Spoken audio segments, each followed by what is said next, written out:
দেখা ডরায়েন না, এই টাইটেল দেওয়া ছাড়া উপায় ছিল না।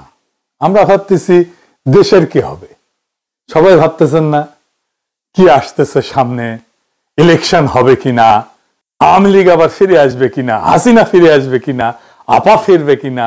কিন্তু এর চাইতে জরুরি প্রশ্ন হইতেছে, আমি আপনি বেঁচে থাকবো তো, আমাদের সন্তানেরা বেঁচে থাকবে তো? হাসিনা তো আমাদের সন্তানদের পাখির মতো গুলি করে মারছে, কিন্তু আজকের সরকারও মারতেছে আমাদের আর আমাদের সন্তানদের। তবে ধীরে আসেন একটু বিস্তারিত বুঝে দেখি। আলাপ শুরুর আগে একটু গৌরচন্দ্রিকা করে নিই। আমি বাংলাদেশের মানুষের অনেক বাস্তব সংকট মোকাবেলার জন্য বেশ কিছু সমাধানের পথ বাতলাই দিছিলাম। চাইলে প্রফেসর ইউনূসের সরকার অনেকগুলোই বাস্তবায়ন করতে পারত, করে নাই। আজকে আমি এমন একটা ইস্যু নিয়ে কথা বলবো যার ভুক্তভোগী আমরা সবাই, আমি আপনি সবাই। আর এই সমস্যা আমাদের স্বাস্থ্য, আমাদের জীবনী শক্তি, আমাদের জাতির প্রোডাক্টিভিটি, উৎপাদনশীলতা একেবারে নিঃশেষ করে দিচ্ছে। আমরা যেন একবারে দাঁড়াইতে না পারি সেই ব্যবস্থা করতেছে। কি এটা? এটা হইতেছে বিষাক্ত খাদ্য। শুধু মানুষের খাদ্য না, পশু প্রাণীর খাদ্যও বিষাক্ত। আর সেইগুলা শেষ পর্যন্ত আমাদের শরীরে ঢুকতেছে।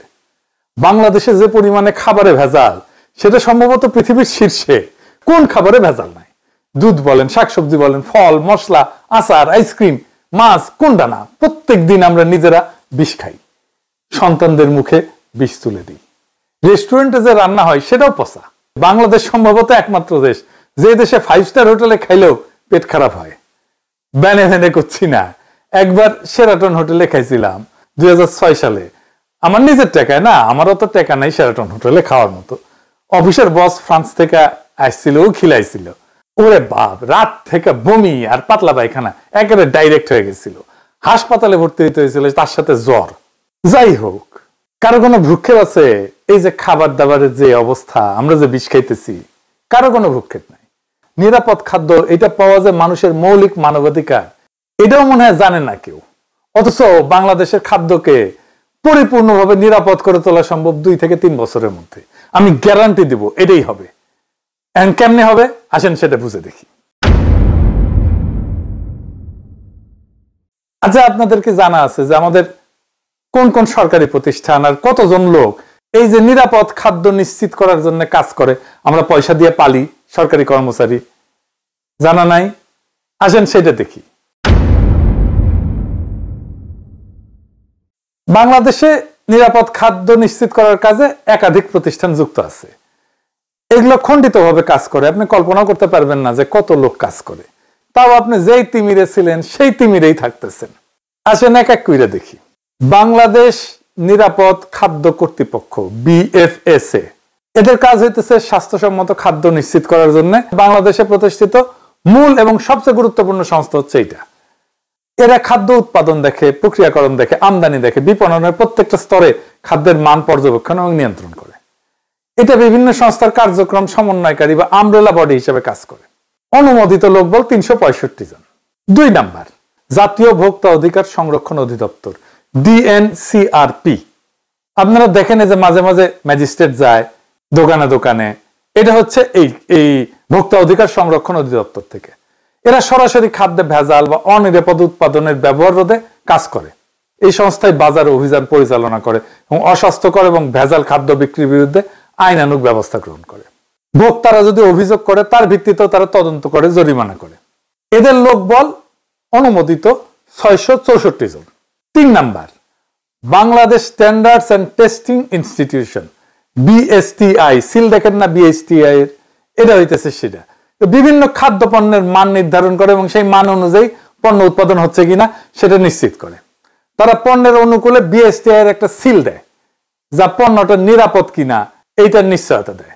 খাদ্যে ভেজাল রোধ এবং সঠিক পরিমাণ নিশ্চিত করতে BSTI নিয়মিত ভ্রাম্যমাণ আদালত পরিচালনা করে। বর্তমানে এদের 664টা পদ আছে, আরো 1600 পদ এই সরকারি নিয়োগ দেবে, এটা পরিকল্পনা গ্রহণ করা হয়েছে। 4 নাম্বার, জনস্বাস্থ্য ইনস্টিটিউট, IPH। এইটা স্বাস্থ্য অধিদপ্তরের অধীনে থাকা জনস্বাস্থ্য রক্ষার জন্য একটা গুরুত্বপূর্ণ প্রতিষ্ঠান।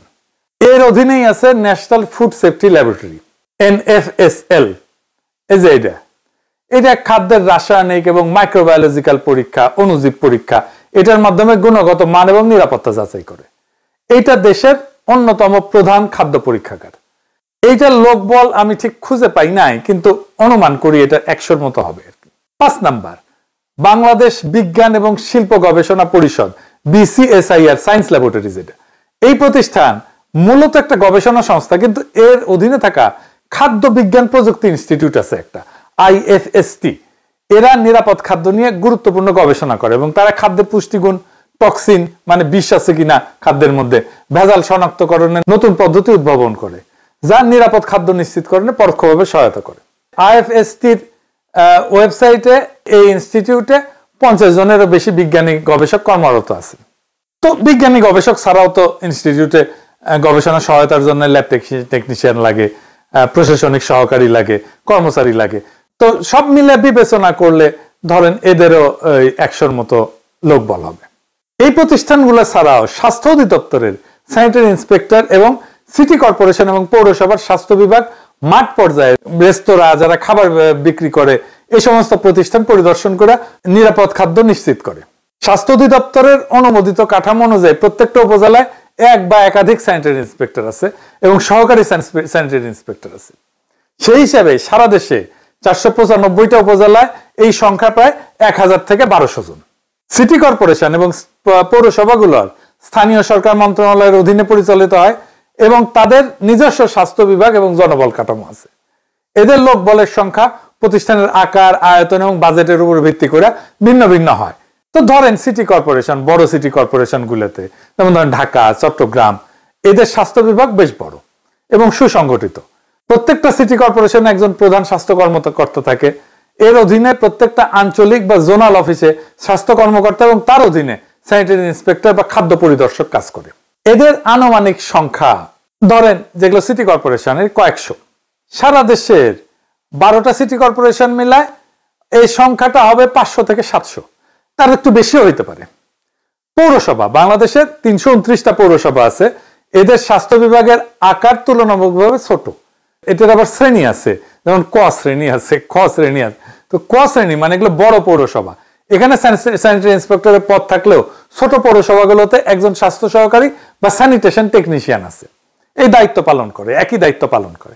আনুমানিক সংখ্যা, এই সংখ্যাটা আমি কোথাও খুঁজে পাইনি, আনুমানিক সংখ্যা প্রত্যেক পৌরসভায় যদি গড়ে 2 থেকে 3 জন করে ধরি, তাহলে সারা দেশে পৌরসভাগুলোতে এই সংখ্যা 600 থেকে 900-র মতো হবে আর কি।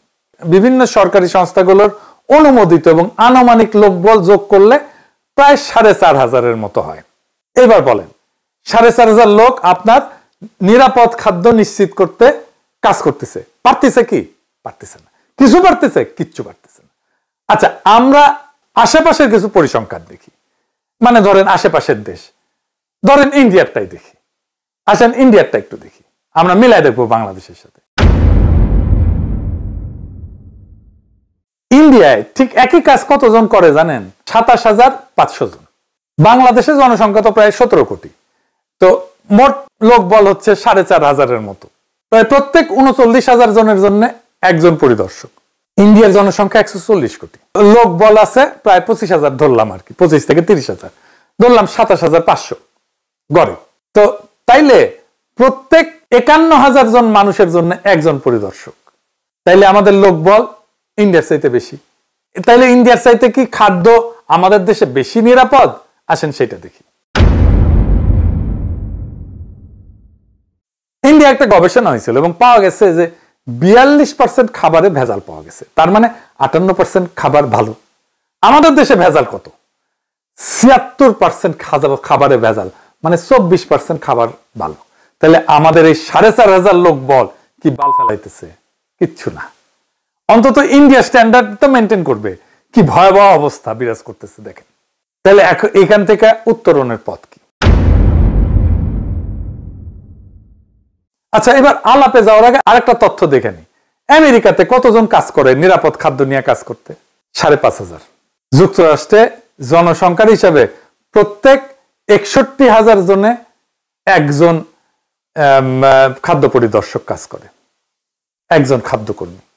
মানে আমরা আমেরিকার চাইতে বেশি লোক নিয়ে আমরা কিছুই করতে পারতেছি, কিছুই করে না। এরা হয় জানে না অথবা কাজ করে না, বসে থাকে, খালি বেতন গুনে। তাইলে এগুলোর পাবলিকের ট্যাক্সের টাকায় পাইলে লাভ আছে? নাই। সরকারের কি কোনো মাথা ব্যথা আছে? নাই। যেভাবে চলতেছে, কেউ প্রশ্ন করে না। এটা নিয়ে যে কাজ করতে হবে সেটাও কেউ বলে না। তাইলে এখন আমাদের কি করতে হবে?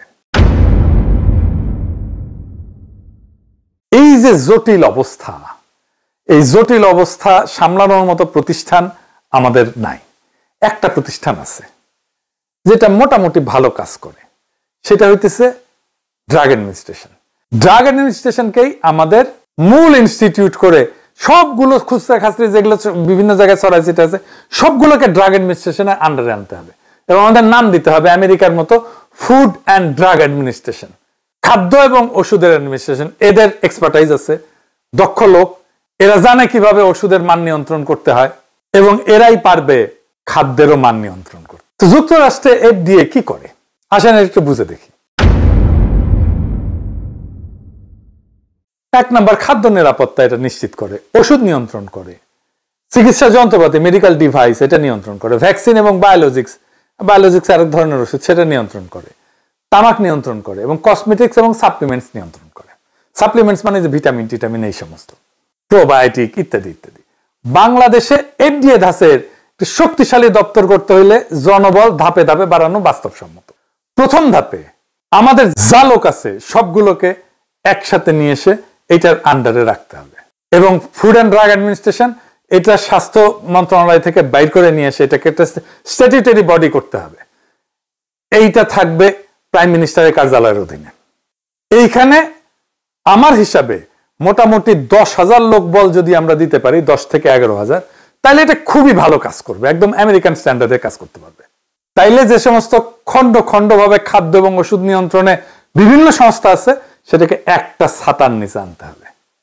প্রথম ধাপে ডিরেক্টর ড্রাগ অ্যাডমিনিস্ট্রেশন DGDA এবং BFSA যেটা নিরাপদ খাদ্য কর্তৃপক্ষ, এই দুটোকে একীভূত করতে হবে, কারণ এই দুই প্রতিষ্ঠানই যথাক্রমে ওষুধ এবং খাদ্যের মূল নিয়ন্ত্রক।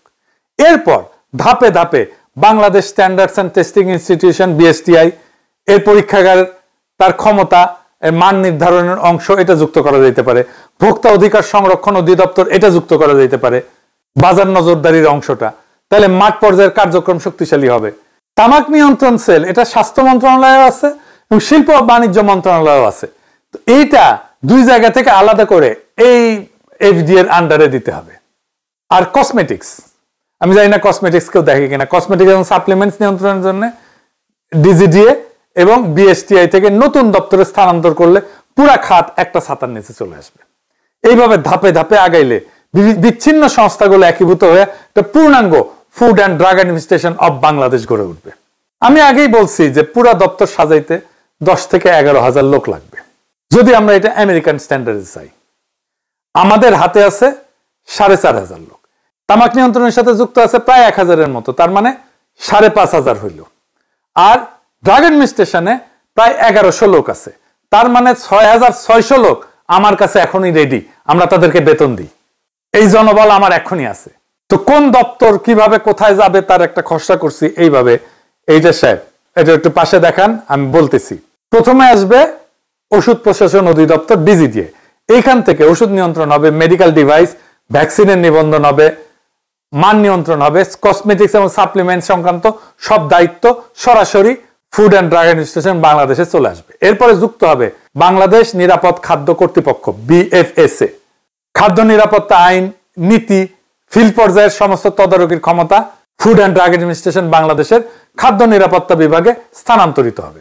BSTI থেকে খাদ্য এবং কসমেটিক্সের মান নির্ধারণ হবে এবং পরীক্ষাগার কার্যক্রমের একটা অংশ যুক্ত হবে। স্থানীয় সরকার প্রতিষ্ঠান যেমন সিটি কর্পোরেশন, পৌরসভা, যাদের ভ্রাম্যমাণ আদালত এবং স্যানিটারি ভেটেরিনারি ইন্সপেকশন ক্ষমতা আছে, তারা সমন্বিত হয়ে ফুড অ্যান্ড ড্রাগ অ্যাডমিনিস্ট্রেশনের খাদ্য নিরাপত্তা বিভাগ এবং ভোক্তা অধিকার সেলের সঙ্গে কাজ করবে, তাদেরকেই রিপোর্ট করবে। স্বাস্থ্য অধিদপ্তর এবং রোগতত্ত্ব রোগ নিয়ন্ত্রণ যেটা IEDCR, এইখান থেকে ভ্যাকসিন এবং বায়োলজিক্সের মান নিয়ন্ত্রণ এবং গবেষণা অংশ যুক্ত করতে হবে।